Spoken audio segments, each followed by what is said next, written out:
Hello दोस्तों, नमस्कार। क्रैकेट channel में आपका स्वागत है। आज हम आपको बताने वाले हैं institute of banking personal selection की तरफ से जो बैंक रीजनल रूरल बैंक की जो भर्तियां निकली हुई है उसके बारे में। तो यहाँ पर आप बताया गया है कि वो क्लर्क और ऑफिसर्स के पोस्ट पर है। यहाँ पर देख सकते हैं लिखा हुआ recruitment of officers of scale 1, 2, 3 और ऑफिस असिस्टेंट मल्टीपर्पज़ के पोस्ट पर है। और ये जो भर्ती होगी ये क्षेत्रीय ग्रामीण बैंक के लिए होगी। यहाँ पर आप जैसे देख सकते हैं regional rural bank official website ये दिया हुआ है। आप ये दोनों में से किसी पर भी क्लिक करके आप ऑफिशियल वेबसाइट पर जा सकते हैं। नेक्स्ट इसमें बताया गया है the online examination for the next common.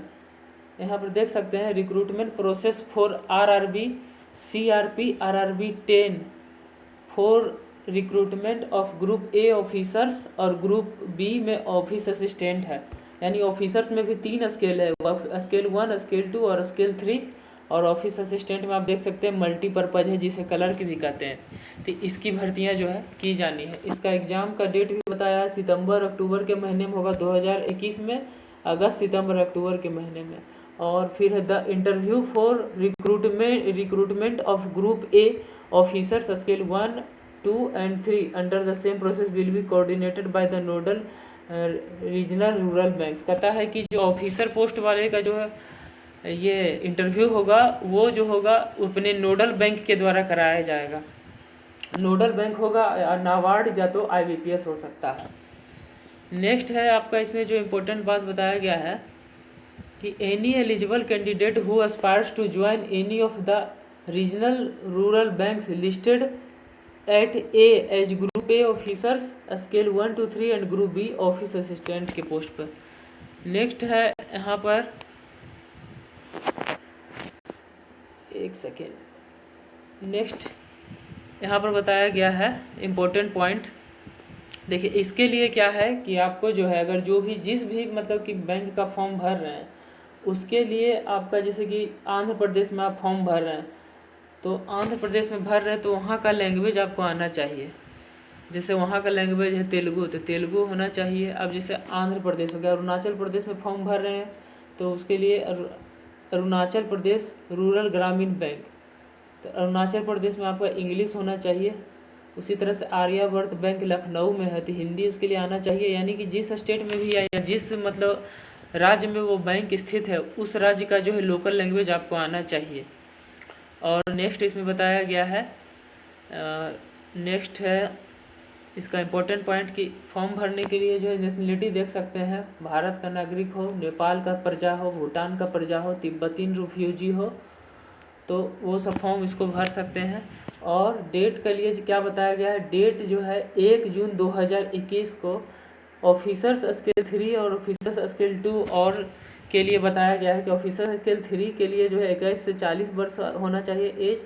Officer scale 2 के लिए होना चाहिए 21 साल से 32 साल के बीच में।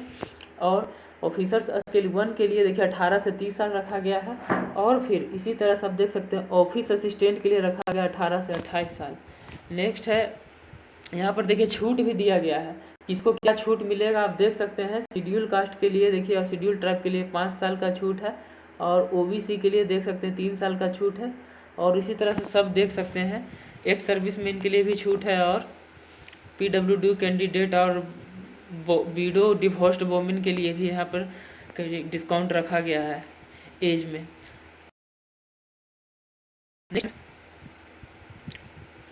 नेक्स्ट इम्पोर्टेंट पॉइंट आप लोग बता देता हूँ। नेक्स्ट इम्पोर्टेंट पॉइंट है यहाँ क्या, नेक्स्ट इम्पोर्टेंट पॉइंट इसमें देखिए क्वालिफिकेशन क्या रखा गया है। तो क्वालिफिकेशन देखिए ऑफिस असिस्टेंट वाले पोस्ट के लिए यानी इस पोस्ट के लिए रखा गया है बैचलर डिग्री यानी ग्रेजुएशन किसी भी स्ट्रीम में हो और जिस राज्य में आप फॉर्म भर रहे हैं वहाँ का लोकल लैंग्वेज आना चाहिए। जैसे बिहार में भर रहे हैं तो हिंदी आना चाहिए या आंध्र प्रदेश में भर रहे हैं तो तेलुगु आना चाहिए। और कंप्यूटर का नॉलेज हो, वर्किंग नॉलेज अगर है तो ठीक है और नहीं है तो भी कोई दिक्कत नहीं है क्योंकि यहाँ डिजायरेबल कहा गया है। अब देखिए ऑफिसर स्केल 1 के लिए क्या रखा गया क्वालिफिकेशन, तो ऑफिसर स्केल 1 के लिए जो क्वालिफिकेशन रखा गया इसके लिए भी देखिए बैचलर डिग्री रखा गया है। और preference will be given to the candidates having degree, और वैसे कैंडिडेट को प्रीफरेंस दिया जाएगा जो एग्रीकल्चर से ग्रेजुएशन किए हुए हैं, हॉर्टिकल्चर सब्जेक्ट से किए हुए, या फॉरेस्ट्री से, या एनिमल या हस्बेंड्री सब सब्जेक्ट से किए हुए हैं, तो वैसे कैंडिडेट को जो है और भी कुछ बहुत सारे यहाँ मतलब कोर्स का वर्णन किया गया है, यानी इन सभी ट्रेड से किए हैं तो आपको प्रीफरेंस मिल सकता है। नेक्स्ट है आपका ऑफिसर्स स्किल 2 के लिए, देखिए क्या रखा गया है। तो ऑफिसर्स स्किल 2 के लिए जो क्वालिफिकेशन रखा गया है वो बैचलर डिग्री होना चाहिए 50% अंकों के साथ, और प्रीफरेंस जो है किनको दिया जाएगा, प्रीफरेंस भी दिया जाएगा अगर वैसे लोग जो इनका डिग्री बैंकिंग के क्षेत्र में हो, फाइनेंस के क्षेत्र में, marketing, agriculture, horticulture, forestry, animal husbandry, ये सब जो आप देख सकते हैं पाउच करके। नेक्स्ट है ऑफिसर स्किल 2 के लिए। तो ऑफिसर स्किल 2 के लिए भी यहाँ पर देख सकते हैं, यहाँ पर दिया गया है उनके लिए क्या होना चाहिए। ऑफिसर स्किल 2 के लिए देखिए bachelor degree from a recognised university in electronics communication, computer science और इंफॉर्मेशन टेक्नोलॉजी से होना चाहिए 50% अंकों के साथ। अगर उनके पास सर्टिफिकेट है ASP कंप्यूटर सर्टिफिकेट और PHC, इन सभी चीज़ों के सर्टिफिकेट हैं, तो आपको जो है प्रेफरेंस दिया जाएगा। और इस पोस्ट को भरने के लिए जो है 1 साल का क्या मांगा गया है, 1 साल का एक्सपीरियंस मांगा गया है। उसी तरह से CA, जिनके पास CA है तो वो भी भर सकते हैं, उनके लिए भी 1 साल का एक्सपीरियंस होना चाहिए। लॉ ऑफिसर के लिए LLB मांगा गया है, उनके लिए 2 साल का एक्सपीरियंस मांगा गया है LLB के लिए।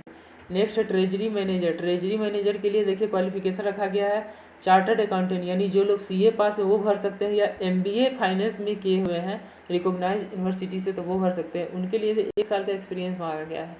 नेक्स्ट है मार्केटिंग ऑफिसर। मार्केटिंग ऑफिसर के लिए MBA किए हुए मार्केटिंग से वो भी भर सकते हैं, इसमें 1 साल का एक्सपीरियंस मांगा गया है।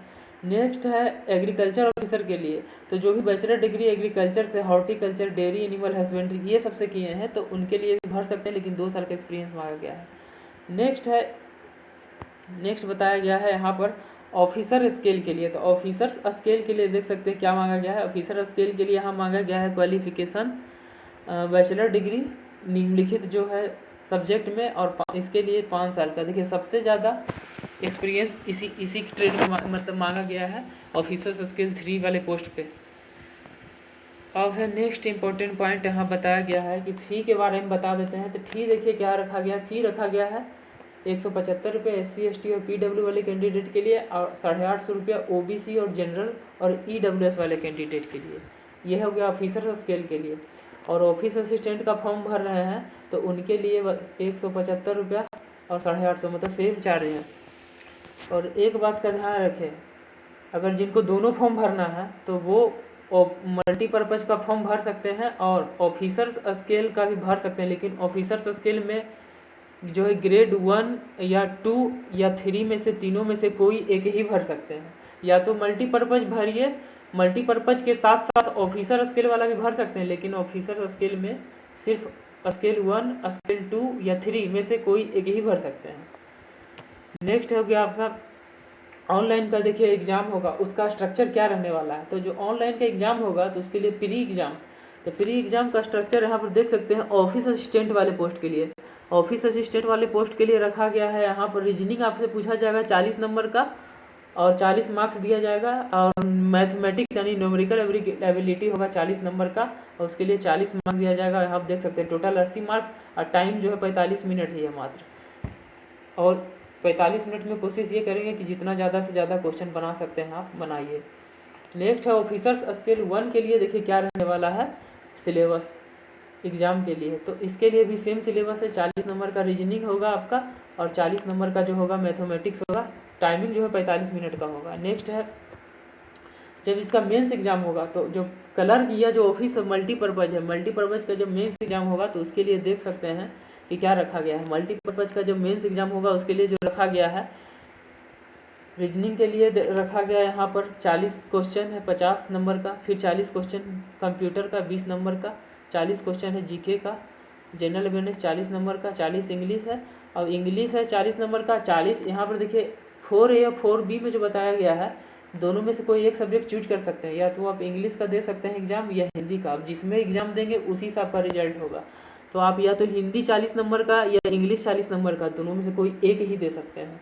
और उसके बाद फिर हो गया नेक्स्ट है मैथमेटिक्स 40 नंबर का, टोटल 200 नंबर का क्वेश्चन और 200 मार्क्स भी होंगे। टोटल जो टाइमिंग होगा वो 2 घंटे का होगा। ये जो मैंने बताया है ये बताया ऑफिस असिस्टेंट मल्टीपर्पज़ के पोस्ट के लिए। जो नेक्स्ट है ऑफिसर स्केल 1 के लिए, तो ऑफिसर स्केल 1 के लिए देखिए देख सकते हैं सेम वही है जो ऑफिस असिस्टेंट मल्टीपर्पज़ के लिए सेम सिलेबस।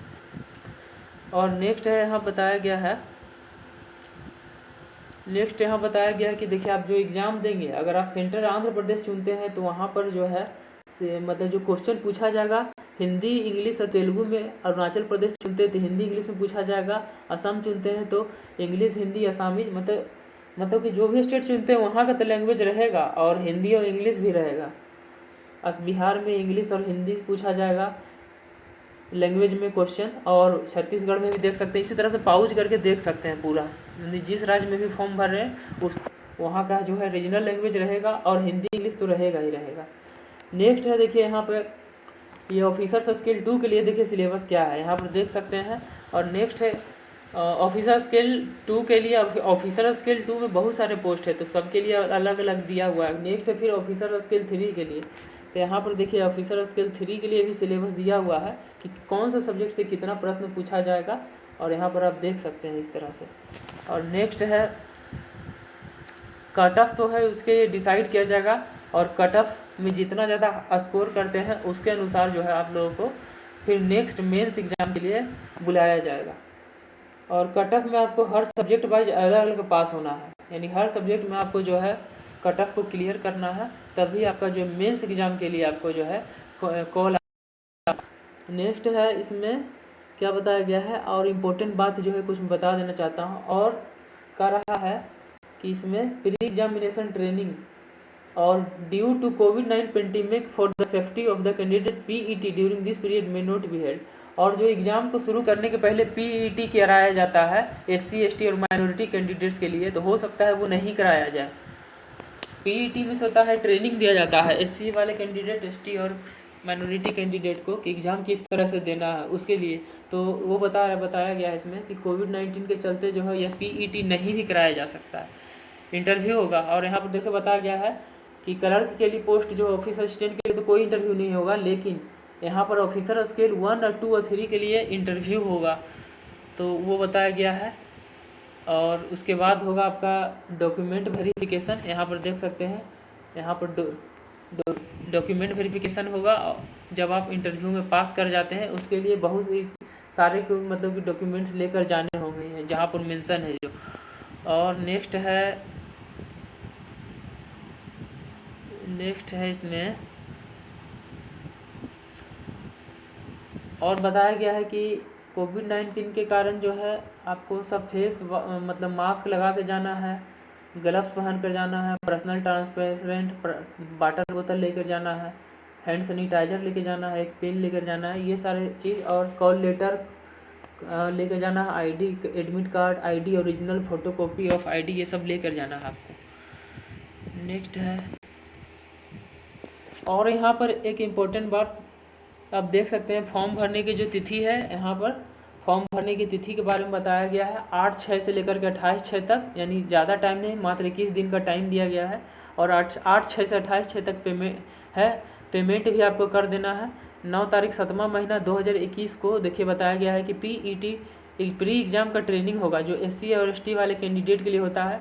और बताया गया कि कोविड के चलते यह जो ट्रेनिंग कंडक्ट नहीं भी कराया जा सकता है। तो अगर पीईटी अगर होगा भी तो 19/7 से 25/7 तक होगा। और आप जो है कॉल लेटर जो है जुलाई और अगस्त 2021 तक डाउनलोड कर सकते हैं। और आपका ऑनलाइन एग्ज़ाम होगा जो है संभावित तिथि दिया गया है यहाँ अगस्त 2021 में। और प्री का एग्ज़ाम दिया जाएगा सितंबर के महीने में डिक्लेयर हो जाएगा। और मेंस एग्ज़ाम जो होगा वो भी सितंबर 2021 में होगा। और फिर ऑनलाइन एग्जामिनेशन मेन सिंगल सितंबर या अक्टूबर 2021 में मेंस का रिजल्ट आ जाएगा। और नेक्स्ट यहाँ बताया गया डिक्लेरेशन ऑफ रिजल्ट। तो देखिए डिक्लेरेशन ऑफ जो रिजल्ट बताया गया इसका किसका men single for officers scale के लिए जो होगा रिजल्ट का डिक्लेरेशन हो जाएगा वो उसके 1 महीना बाद यानी अक्टूबर में। और अक्टूबर नवंबर में भी आप डाउनलोड कर सकते हैं इंटरव्यू का कॉल लेटर ऑफिसर्स ग्रेड के लिए। और कट ऑफ भी दे दिया जाएगा अक्टूबर से नवंबर के महीने में ऑफिसर्स ग्रेड के लिए। और अलॉटमेंट कर दिया जाएगा, प्रोविजनल अलॉटमेंट आपका ऑफिसर्स स्केल के लिए और इसका ऑफिस मल्टीपर्पज़ के लिए जनवरी 2022 जो है आते आते तक यह जो है फाइनल जो है रिजल्ट दे दिया जाएगा इसका। यहाँ पर सीटों की संख्या देख सकते हैं कि कहाँ पर कितना सीट है। तो क्लर्क के पोस्ट के लिए आप देख सकते हैं आंध्र प्रदेश में कितना सीट है, यहाँ पर टोटल देख सकते हैं। अरुणाचल प्रदेश में, यानी जहाँ भी फॉर्म भरते हैं, फॉर्म में भरते समय आप देख लेंगे कि आपके कैटेगरी का सीट है कि नहीं। अब जैसे कि यहाँ देखिए अरुणाचल प्रदेश में ओबीसी का सीट है ही नहीं, 0 सीट है। तो ये सब देख के फॉर्म भरना है। और यहाँ भी ईडब्ल्यूएस का भी एक भी सीट नहीं है। तो अब मान लीजिए अरुणाचल प्रदेश फॉर्म भर रहे हैं और एसटी का 1 सीट है और यहाँ जनरल का है 2 सीट। तो ओबीसी वाले और ईडब्ल्यूएस वाले भी जो है उनका जो अगर भरते हैं फॉर्म तो वो जनरल में फॉर्म भरेंगे। तो ये पहले से चेक कर लेना है कि कहाँ सीट है किस कैटेगरी में और कहाँ किस कैटेगरी में सीट नहीं है, वो पहले आपको चेक करके भरना है। अब जैसे देखिए छत्तीसगढ़ है, यहाँ छत्तीसगढ़ है, छत्तीसगढ़ में यहाँ 0 सीट दिखाई दे रहा है तीनों कैटेगरी में, SC ST और OBC में। अब SC ST OBC में 0 है, ईडब्ल्यूएस का 6 सीट दिया हुआ है। तो अब जो है सवाल आता है ये कि अब मान लो छत्तीसगढ़ में भरना है फॉर्म SC ST और OBC वाले कैंडिडेट को, तो वो कैसे भरेंगे? वो जो है जनरल में अपना फॉर्म भर सकते हैं, जनरल में अपना फॉर्म भर सकते हैं, उनका रिजल्ट होगा जनरल में ही। नेक्स्ट है गुजरात, तो ये सारे स्टेट देख सकते हैं नेक्स्ट। और जो नेक्स्ट है आपका ऑफिसर्स स्केल 1 के लिए भी देख सकते हैं, हर स्टेट में जो सीटों की संख्या यहाँ दिया हुआ है, पॉज करके देख सकते हैं वीडियो। उसी तरह से नेक्स्ट हो गया ऑफिसर्स स्केल 2 के लिए भी देख सकते हैं। 2 में बहुत सारे पोस्ट हैं, हर पोस्ट के लिए क्वालिफिकेशन अलग अलग रखा गया है। जैसे यहाँ पर देख सकते हैं ऑफिसर्स स्केल है 2 मार्केटिंग ऑफिसर है, इस तरह से। नेक्स्ट हो गया आपका, यहाँ पर देख सकते हैं ऑफिसर स्केल 2 ट्रेजरी मैनेजर है। फिर नेक्स्ट है ऑफिसर्स स्केल लॉ के लिए रखा गया है। फिर यहाँ पर नेक्स्ट है ऑफिसर्स स्केल जो है ग्रेड 2 चार्टर्ड अकाउंटेंट के लिए है। फिर नेक्स्ट है यहाँ पे ऑफिसर्स स्केल IT के लिए। फिर नेक्स्ट है इसी तरह से देख सकते हैं। इसी तरह से ऑफिसर्स स्केल 3 के लिए जो हो गया, अब एक है लास्ट जो बच गया ऑफिसर स्केल 3 के लिए, तो 3 वाले भी देख सकते हैं। और इस तरह से आगे नोटिफिकेशन में आप देख सकते हैं कि आपका एग्जामिनेशन सेंटर क्या होगा। तो प्री एग्ज़ाम के लिए यहाँ पर देखिए एग्जामिनेशन सेंटर यहाँ दिया गया है। एग्जामिनेशन सेंटर अगर जिस स्टेट में ही भर रहे हैं तो वहाँ पर देख सकते हैं। प्री के लिए आपका इधर वाला रहेगा, लेफ्ट साइड वाला, और मेंस के लिए इधर आप देख सकते हैं। तो प्री के लिए और मेंस के लिए कहाँ आप सेंटर अभी एग्ज़ाम देना चाहते हैं तो वहाँ आप एग्ज़ाम दे सकते हैं। हर स्टेट का दिया हुआ अपना अलग अलग सेंटर है, जो आपके घर के नज़दीक है वहाँ सेंटर को चूज कर सकते हैं और एग्ज़ाम दे सकते हैं। और नेक्स्ट तो आप कुछ है नहीं इसमें बताने के लिए। तो इस तरह से अगर आपको हमारा वीडियो अच्छा लगा तो इसे लाइक करें।